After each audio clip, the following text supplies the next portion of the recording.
Bigfoot, Dogman, Jersey Devil, and others. Are they real? Figments of our imagination? Or the most cleverly disregarded reality of all time? Come into the cabin. Let's sit down and find out together. Hey guys, welcome back to the cabin. I'm Robbie. Norman. Hey, this will be Johnny. It's Johnny again. And he's sure of it this time. Yeah, I told you. I'm downright positive. I told you he's getting better. So, time for some conspiracy theories, Norm? Yes, one of the best conspiracy theories out there. Yes, and I had never heard of this until I read a book by a guy named Chris Fox. So, we'll get into that in a little bit, but go ahead and tell us what we're... We're going to talk about the Black Knight Satellite conspiracy. There's a lot of stories surrounding the Black Knight Satellite. Even podcasters have their own thing about the Black Knight Satellite. That seems like anytime it's mentioned, strange things happen to podcasts with disruptions if they're live and so forth. But we're not going to talk too much about that. We're going to talk about the actual Black Knight Satellite itself. There's a couple different things, and we're going to talk a little bit about some history on it. Well, let's do it. All right. Right now, we've got a picture of a 1998 NASA photo of space debris, an object believed by some conspiracy theorists to be an extraterrestrial satellite, the Black Knight Satellite. Some say this picture is the satellite. Some say it's a thermal space blanket from a shuttle ST-88, I think it was, where they were putting in the space station. The Black Knight Satellite conspiracy theory claims that a spacecraft of extraterrestrial origin is in a near polar orbit of the Earth and that NASA is covering up its existence and origin. This conspiracy theory combines several unrelated stories into one narrative. Now, interesting note, when Sputnik went up, before Sputnik went up into this orbit, the United States was accusing Russia of having a satellite before it went up, and Russia was accusing the United States of having a satellite in orbit before their Sputnik went up. And Sputnik, for those of our viewers who don't know, that's the Russian space station, correct? No, that was the first Russian satellite. Just a little, satellite. little I'm sorry, bitty that's what I beeping meant. thing. Yeah. Back in the 50s. What goes back to the thing was it supposedly was Black Knight Satellite is what both nations were seeing, and that has been argued over for years. Photo taken during the STS, the shuttle mission 88 mission claimed by some to show the Black Knight Satellite is cataloged by NASA as a photo of space debris, and space journalist James Oberg considers it as a probable to believe of a thermal blanket as confirmed during the mission. But people say this is actually the satellite, that the blanket is not the actual culprit. Okay, a little history. According to some UFO conspiracists, the Black Knight is an artificial satellite of extraterrestrial origin that has orbited the Earth for approximately 13,000 years. The satellite story is that likely a conflation of several disconnected stories about various objects and their interpretations, all of them well documented independently, and none of them using the term Black Knight Satellite upon their first publication. According to the Senior Education Support Officer Martin Redpath of Armagh Planetarium in Northern Ireland, Black Knight is a jumble of completely unrelated stories, reports of unusual science observation, authors promoting fringe ideas, classified space satellites, and people over-interpreting photos. These ingredients have been chopped up, stirred together, and stewed on the internet to one rambling and inconsistent dollop of myth. The origin of the Black Knight legend is often retrospectively dated back to natural extraterrestrial repeating sources supposedly heard during 1899 radio experiments of Nikolai Tesla, and the long-delayed echoes first heard by amateur radio operator Jorgen Hals in Oslo, Norway in 1928. Brian Dunning of the Skeptoid podcast attributes Tesla's 1899 radio signals to pulsars, which were not identified until 1968. In 1954, UFO researcher Donald Keyhoe told newspapers that the United States Air Force had reported that 2 satellites orbiting Earth had been detected at that time. No country had the technology to launch a satellite. Skeptics have noted that Keyhoe had been promoting a UFO book at the time, and that the news stories were likely written tongue-in-cheek and not intended to be taken seriously. A British rocket called the Black Knight rocket was used in conjunction with the Blue Streak missile program between 58 and 65 to test re-entry vehicles. A Black Knight Satellite launcher project announced in 64 was considered a priority by the Ministry of Aviation. The program never put anything into orbit and is unrelated to the Black Knight Satellite legend. In February of 60, Times reported that the U.S. Navy detected a dark object thought to be a Soviet spy satellite in orbit. A follow-up article confirmed that the object was the remains of an Air Force Discover 8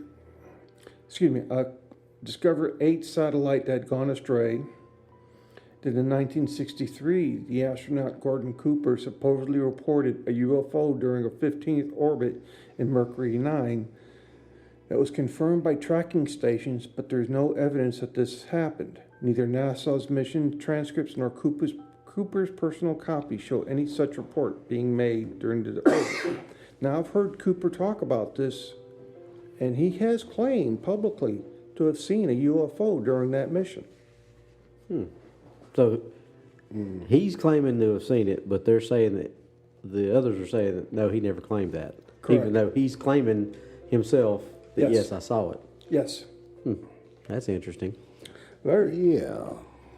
In 1973, Scottish author Duncan Lunan analyzed the long-delayed radio echoes received by Hals and others and speculated they could possibly originate from a 13,000-year-old alien probe located in orbit around the Earth's moon. He suggested that the probe may have originated from a planet located in the solar system of the star Epsilon Bootis. Lunan later retracted his conclusion, saying that he has made outright errors and that his methods have been unscientific. Sounds like somebody leaned on this guy. Yeah. Somebody told him to go color. Yep. Shut up and go color. Space debris photographed in 1998 during the STS-88 mission have been widely claimed to be the Black Knight Satellite. Space journalist James Oberg considers it probable that the photographs are of the thermal blanket that was confirmed as lost during an EVA by Jerry L. Ross and James H. Newman. So those are some of the thoughts on the Black Knight Satellite. Okay. Now, like I said, I had never heard of the Black Knight Satellite until I read that book by Chris Fox. But before we get into that, here you know how we like to dive into the movie references in this show. Y'all remember that little movie, couple 10 years ago, maybe, Independence Day? Yep. Okay. Johnny, you remember it? Oh, yeah. What was the name of the squadron that Will Smith was in? Black Knights. The Black Knight Squadron. You know, and while I was listening to Norm read that just popped in my head. How They do it all the time. Hollywood dangles apropos that. is that we're sitting here talking about that? And, you know, that's a movie about space aliens blocking satellite signals to coordinate an attack. Yep. And the squadron of F-18 Super Hornets that attack them is the Black Knight Squadron. That's an Easter egg. It's an Easter egg for nerds and conspiracy theorists. Yeah. So back to the book that I read. Chris Fox has wrote a series of books, and really good series if you want to look into it. Johnny and I have talked about these books before. You remember the No Such Thing as Werewolves, Not Your Normal Zombie, and Vampires Don't Sparkle. That whole series, the Builder series, really good set of books. But towards the end of the series, it heavily talks about the Black Knight Satellite, and he uses alien technology. It's without giving too much away, that's probably, with the exception of DA's books, obviously, that's probably one of the best set of books that I've read in a long time. But he gets a lot into that. And he's a lot like DA, where he does a whole lot of research and puts a whole lot of effort into trying to make things more real to you as the reader. So if you want to check that out, that it gets into that pretty heavily. It's interesting to hear his. And obviously, I don't want to sit here and talk about it with the one you two haven't read it, and I don't want to spoil any of the things for you. But it does talk about the Black Knight Satellite. So that was the first I'd ever heard about it, and then all of a sudden, here I am in the cryptid and paranormal and supernatural podcast world, and I'm hearing about it all the time now, and it's like, like Doc says, damn satellites. That's what he's talking about. Yeah. Because how many times have we had that conversation about people having trouble with their podcasts when you're talking about certain things? Yep. Williams had trouble. We've had trouble on DAX Machina. We've had trouble here on things.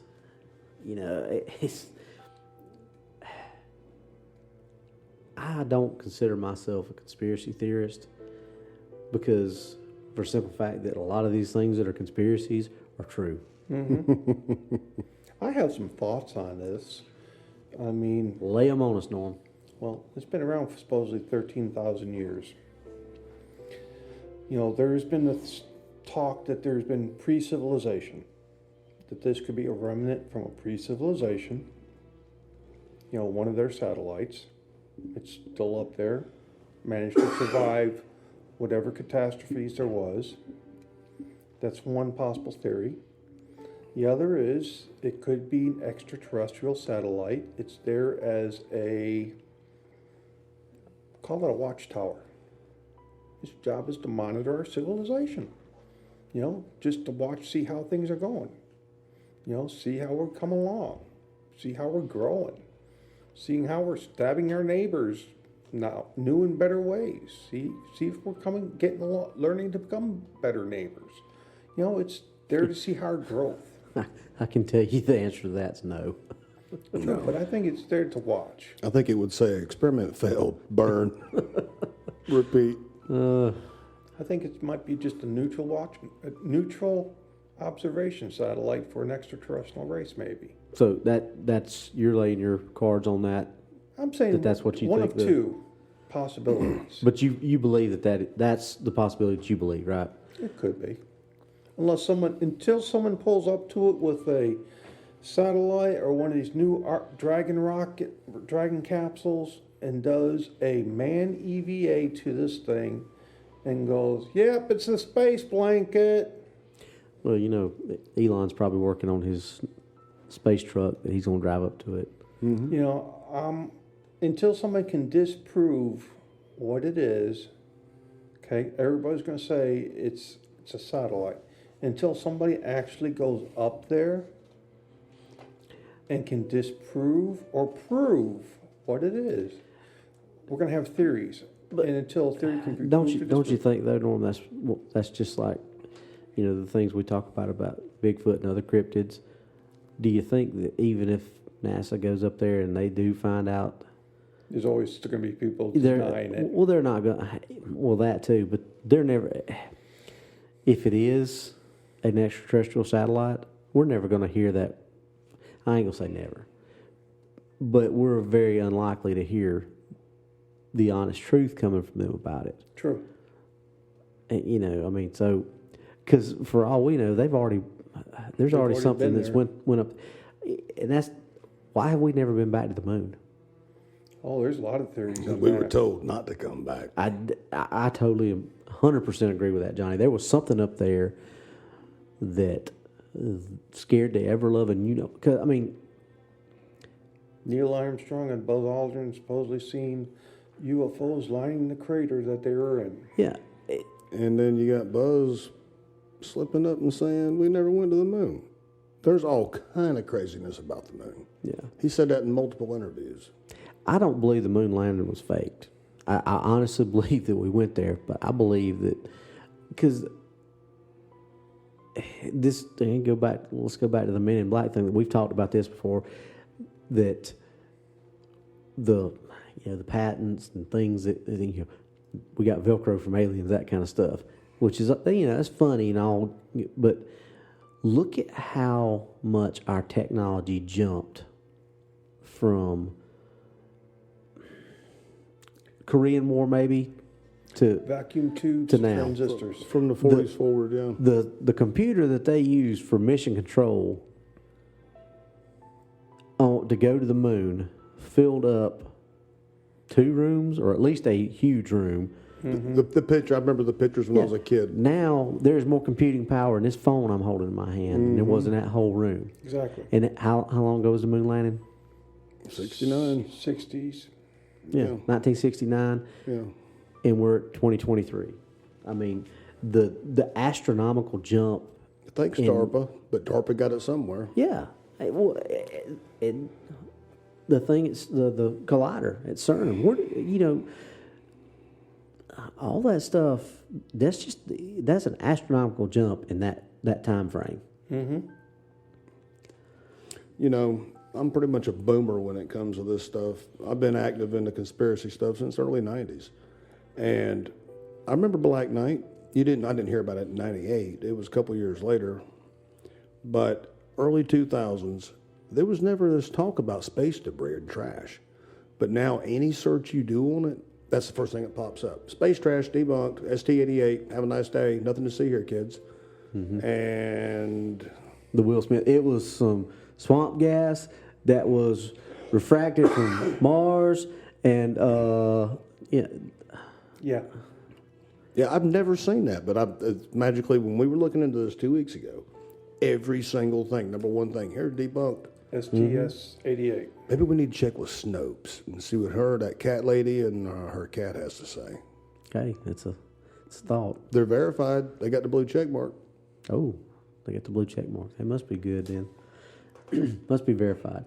But that's kind of like what we talk about. All this stuff, when you start getting too close to certain things they don't want you getting too close to, Things happen. Things happen.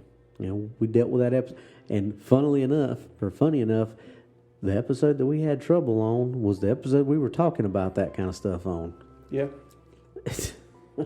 I mean, Tyler didn't do anything different on that one than he did on any other episode. And I think Tyler might be their inside Black. Yeah, Tyler must be their inside guy. Our first Men in Black episode, if y'all notice, when we went to put it up, it didn't work. So we had to do a lot of technical repair to get the episode up. But, and I know that's funny. We make jokes about it, but we haven't had any trouble on anything else. And then we talk about that, and all of a sudden there's trouble. I mean, like I said, Tyler said the jig is up. We've caught him. They're going to be investigating. They're going to be pulling us over and talking to us here soon. But, like I said, I don't consider myself a conspiracy theorist because a lot of these things that people say are conspiracies, and we could dig into politics, but we're not going to do that, obviously. But there's a lot of those things out there that people say are conspiracies that we know are true. So, are we buying into the fact that this is a space blanket that's just floating around up there? I mean, honestly, would a space blanket show up that well on a photo? And It's possible. We say this stuff's possible all the time. It's possible. But I'm wondering how it showed up in the 1950s, in the 60s. Mm-hmm. The space blanket showed up, you know. Well, if something is up there, it's in orbit, correct? Yeah. So it's going to move, Yeah. right? So if it's a space blanket, its orientation is probably going to move, right? Right. Well, But if it's a big, they already claimed that it burned up. So the space blanket's gone. That's gone. That's no longer useful. but what I'm saying is, if it's just a blanket, it's going to change orientation, right? But if it's a big, huge satellite. It's not going to change, or it's going to be in orbit and it's going to move, obviously, but it's not going to change its orientation. Nowhere in this information does it talk about that. But I remember years ago, like 10 or 15 years ago, them talking about how that thing would adjust its orbit. Yeah, and a blanket's not going to do that. No. That's what I'm talking about. If every single image of it has been in the same orientation, Something's funny. yeah. Something wrong here, as Goofy would say. I don't, like I said, we can sit here and, conspiracize, if that's even a word, on stuff like this all day long. But the bottom line is, like you said, Norm, until somebody pulls up to it, which could have very well already happened, and we're probably never going to know if it has happened, because I guarantee you there's vehicles in NASA that can probably get up there, see what's going on, and get back without the general population ever even knowing it. And we have no idea that those things exist. I agree. And they exist. We're already the Air Force has a unmanned shuttle type vehicle. If they have an unmanned type shuttle vehicle, Well, there's a man type shuttle think about the vehicle. guy in the Red Bull thing that parachuted from the upper atmosphere. Mm-hmm. If a civilian manned vehicle and something like that can get Edge of that space. high, get to the very edge of the Earth's atmosphere, what can a multi-billion-dollar agency backed by the richest country in the world, or one of the richest countries in the world? We're probably not the richest anymore, but we're up there. What could they do? There's a privately funded aircraft known as the Dream Chaser. It's a shuttlecraft type aircraft. There's two variations, a cargo and a personal one, that should be flying this year, I think. We've already have something similar to it. I've read the books on it, this stuff. DARPA's already built them. Mm-hmm. That one bird that goes up and stays up for a couple of years at a Oh, time. there's another one besides that. Well, It was built in the 60s. Elon Musk is still talking about it. Like we joked about that earlier, but he's still talking about space flights and things like that. Mm-hmm. And I would bet if any civilian is going to be able to pull something like that off, it's going to be that son of a gun. You got rocket booster motors that can land back down. That's cool.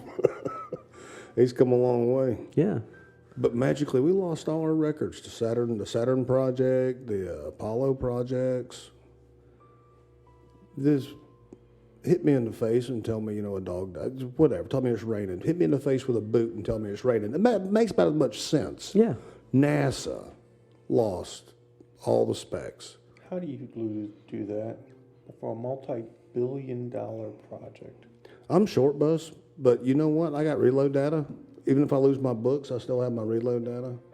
I don't have the textbook, but I have notes. I mean, there's redundancy. Exactly. Even though it might be reel to reel. If you grew up watching NASA, watching the launches, Cape Canaveral, as a kid, I sat there and watched those reel to reels, hundreds of them, banks of them. 100 people in there doing telemetry and all that. I mean, it was cool. But nope, nothing to see here, folks. Pay no attention to that man behind the curtain. Mm-hmm. And that's probably one of the most famous lines in a movie. Yep. But It Was plays it- well in the future. Was that a little bit of subterfuge in that? Hey, It constantly comes from Hollywood. so, You need to go back and watch Harry and the Hendersons again, and now with newer, more mature eyes. See if you can pick something out of that. is there something specific I'm supposed to be picking out, or are you just talking about just in general? In general, I've seen that movie one time. Was it late '80s, mid to late '80s? Yeah, somewhere around there probably. I haven't seen it. I've seen it one time. I thought it was terrible, but I would like to go back and watch it again now. I remember watching the TV show a couple times. That was it. The Yeah, TV I show? mean, It was a TV show. I want to say that the guy that played the French hunter, I want to say he was based on a real life guy. Seemed like I heard that somewhere before. That there was somebody that now you see you've only seen it one time, but you know what I'm talking about, right, Norm? The guy that was after him was trying to kill him, was hunting I've him. never seen the movie. I've seen the TV series. Okay, you hadn't seen the movie. Okay, well, go back and rewatch it. There's a guy. He's like a French Canadian or something like that. He's after Harry, and of course the Hendersons are trying to save him, get him back. And I just know they hit him in a car and took Yeah. him home. That's all I remember. It was but Robot Chicken did a pretty good parody of it. That means you saw it. yes. Comedy Gold, YouTube, Norm, you can find it. Yeah, I'll probably find it on YouTube. But back to the Black Knight. It's interesting. It's neat. It ain't over. Even though they're telling you to quit looking, it's just debris. Move along, people. It's still there. It's still there. There's stuff going on. Somebody's keeping an eye on it, And vice versa. and vice versa. Yep. Yeah. Well, that was a kind of an eye-opening episode. Definitely. We're not done with it. We are for now, but I mean, But not totally. Totally for now, but not totally. Exactly. That made a lot of sense, didn't it? space debris. That's why your joke fell flat. Space debris. That's right. It fell from the atmosphere. Huh? Well, Norm, you got a teaser for what our next episode might be about? Well, let's see. Thinking about maybe the South Carolina Boo Hag. Johnny, is that one of your exes? I may or I'll confirm nor deny. Neither. And then maybe afterwards might talk about movie monsters. Ooh, movie monsters. I think me and Johnny could probably talk for probably an hour or two about We'll movie talk about a monsters. little bit of everything from K-Jews to Jeepers Creepers to Pumpkinhead to I'm gonna Frankenstein. I'm gonna bring Creature from the Black Lagoon. In. Ooh, Oh, yeah. I know a lot about that. that's one of my favorite movies of all There's time. a lot of I- monsters we can talk about. I like the very first. The second one was okay when they're in the I think that we'll talk about movie monsters Marine Park next or week. whatever. I need to But I need to buy that one. but think about it. The way that movie was set up, the very first one, that was creepy. If you think about it, even if you watch it now, obviously but think about when that movie came out, how creepy that was. The cinematography on that movie, for it being 1953, I think, Something like that. in the 50s, early 50s. I'm saving all mine for that episode. Well, we're just giving them a teaser. Johnny. I'm gonna tease them. Yeah, I got good stuff. yeah. Let's get in. We have an that's- upstate aficionado of the creature. There's Yes, a creature museum You've told me about that. up around Salem. I've been to the And man's there's something house. to do with a band or something like Yes. that. Yes, we've had that discussion before. So yeah, I think we'll do that as our next one. Our next one will be movie monsters. I think you guys will have a trip. Well, bring the popcorn. Yep, you'll probably need it because this will probably be a longer than normal episode because I have a feeling that Johnny and I are going to get off on a couple of Tangents. wild tangents. It'd be Johnny and I good. tend to do that when we start talking about movies and things like that. Kind of like me and Anthony and Doc do on DAX Machina.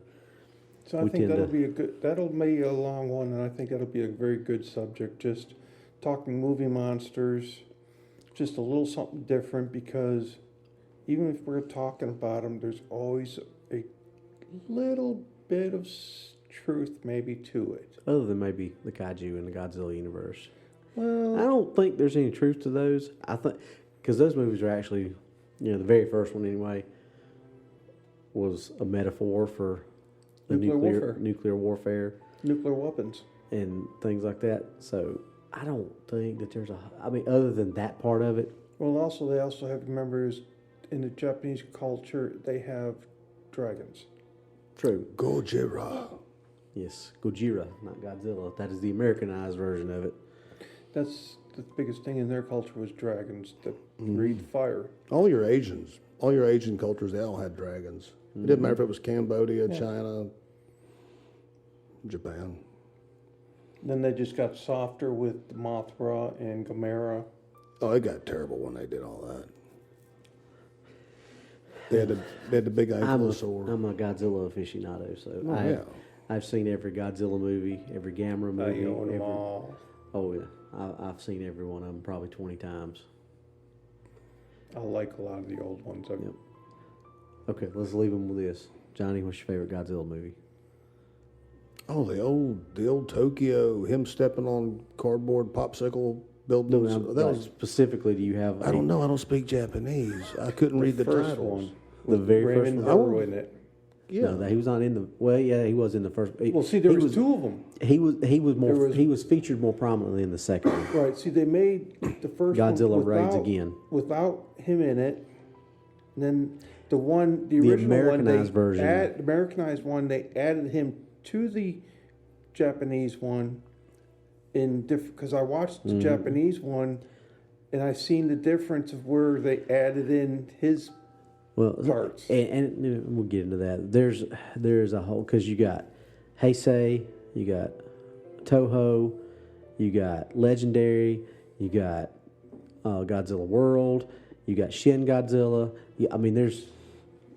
Yeah, they bring them every so many years. They restart them over, and Shin is the new restart. Well, actually, Shin came out before Legendary, which Legendary is what we're in right now with the MonsterVerse. Well, Shin just came out too, so they're side by side because one is American and the other's. It came out Japanese. right before the Legendary Godzilla did. Okay. Right, but you can say side by side, but it did come out right before that. So I think one's more Americanized and one's more Japanese. Well, yeah, Shin Godzilla is. It gets complicated with the rights. Toho actually gave whatever studio it was that's producing the Legendary version of Godzilla. They gave them the rights to do that very first one. To see it, because we all know the story of the Zilla, which is Toho will not even classify that thing with Matthew Broderick, that movie. They won't even classify that as Godzilla. that was terrible. Oh yeah, it was. And they even made fun of it in Godzilla Wars. Where If you would have asked me which Godzilla movie I despised, that it'd have would been a much quicker answer. Yeah, same here. I hated. Would they that make thing. 2, 3 of them? No, they just made one of those. Just one? Yes, it bombed so bad they left it open kind of with the egg that was still there, but And then that they was made an animation into a cartoon. the series. cartoon actually did better than the movie though. Yeah. You couldn't do any worse. Well, that's You true. can only It go did- up from here. The bar wasn't very high for it to exceed. So Yeah, if you look up the listings, Godzilla and the Legendary is not even listed in the Japanese listing. All right, Norm. Where can they find us? On Facebook, under What's Really Out There. And Robbie can tell you. our website. Listen at me. I'm losing it. Our email is what's really out there 2022 at gmail.com. And you can also get us on YouTube, What's Really Out There. We're on, our podcasts are on Spreaker, iHeartRadio, and Spotify are the big ones. A few little smaller ones. A few other things in the works, but all those things are monitored. We've got people watching us all the time. So if you want to give us a message, a shout out to something you want us to look into, whatever. Johnny's got the smoke signals, and we found out last time, he's moved up to telegrams, Johnny. Telegraph. See, I'm trying to. What's this telegram thing you're I'm talking trying to about? move you forward, Johnny. I'm trying to give you a little bit more. Excuse me. He's with telegraph still. Can I do that on my jitterbug? Maybe. Norm, anything else? Just if you need us for anything, reach out to us. We're here to listen to you. You need someone to come out and investigate, we'll be more than glad to come out and investigate. If it's out of the area, we have associates and affiliates that might be in your area that we can put you in touch with. Cool. All right. All right, guys. Well, I guess that's all from the cabin. We'll see you next time. Night all. Bye.